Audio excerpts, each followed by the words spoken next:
আজকে রান্না করব হচ্ছে মুরগির গোশত দিয়ে সিমের বিচি দিয়ে রান্না করব। মুরগির গোশত কেটে ধুয়ে নিছি, এখানে হাঁড়ি বসিয়ে দিছি, তেল দিয়ে দিছি, তেল গরম হয়ে গেছে, দিয়ে দেবো পেঁয়াজ। পেঁয়াজগুলো দিয়ে পেঁয়াজের সাথে দিয়ে দেব আস্ত কয়টা দারচিনি, এলাচি আর তেজপাতা। পেঁয়াজ ভেজে নিই, ভেজে তারপর এটার মধ্যে মশলা কষাবো। এটার মধ্যে এখন মশলা দিয়ে দিব। এখানে হচ্ছে আদা, রসুন আর হচ্ছে জিরা পেস্ট আর একটু দিব। সাথে এখানে দিয়ে দিব আমি পেঁয়াজ ব্লেন্ডার করে নিচ্ছি।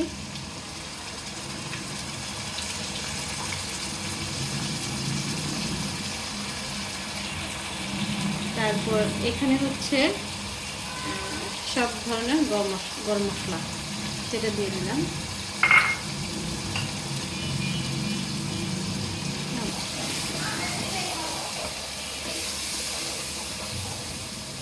তারপর এর মধ্যে দিয়ে দেব হলুদের গুঁড়া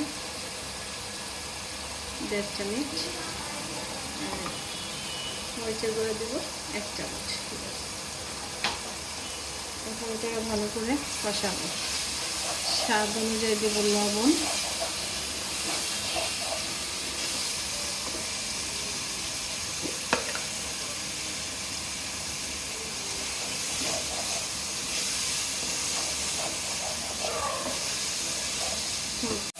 মশলাটা আমি একটু ভালো করে ভেজে নিচ্ছি। এখন এটার মধ্যে দিয়ে দেব পানি দিয়ে ভালো করে কষাই নেব।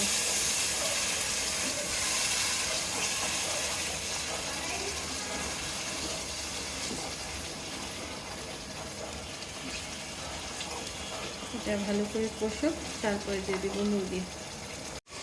এখানে হচ্ছে সিমের বিচি, শুকনো সিমের বিচি যেটা, সেটা ভেজে পাতায় চুড়ে খোসা ফেলে ধুয়ে কিছুক্ষণ ভিজিয়ে রেখে তারপর সেদ্ধ দিয়ে দিচ্ছি।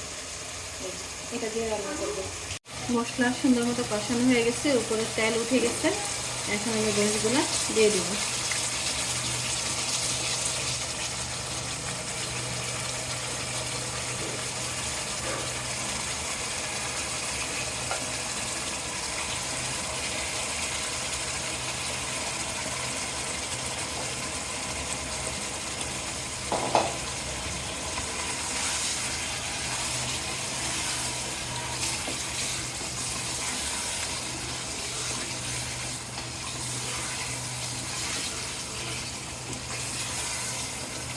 এটা ভালো করে একটু কষি, তারপর এটার মধ্যে দিয়ে দেবো সিমের বিচি।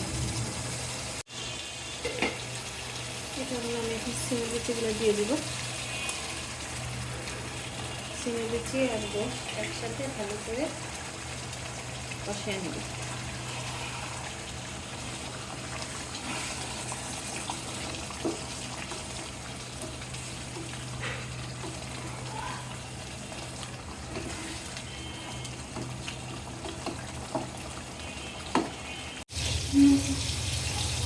সিমের বিচি আর মুরগির গোশত ভালো করে কষানো হয়ে গেছে।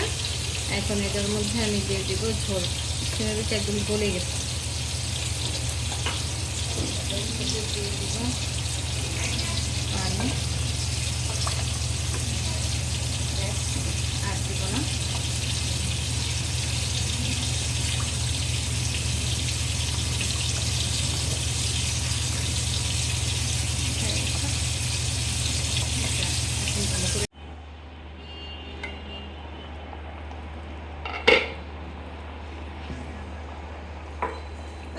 হয়ে গেছে, এরকম ঝোল থাকবে। মাশাআল্লাহ খুব সুন্দর কালার আসছে, সেদ্ধ হয়ে গেছে। একটু পাতলা ঝোল ঝোল রাখবো, যেহেতু সিমের বিচি আছে সাথে। খুব সুন্দর একটা তরকারি হচ্ছে। এটা ঠান্ডা হলে ঘন হয়ে যাবে সিমের বিচি তো, তাহলে এভাবে সবাই রান্না করে খাবেন। আল্লাহ হাফেজ।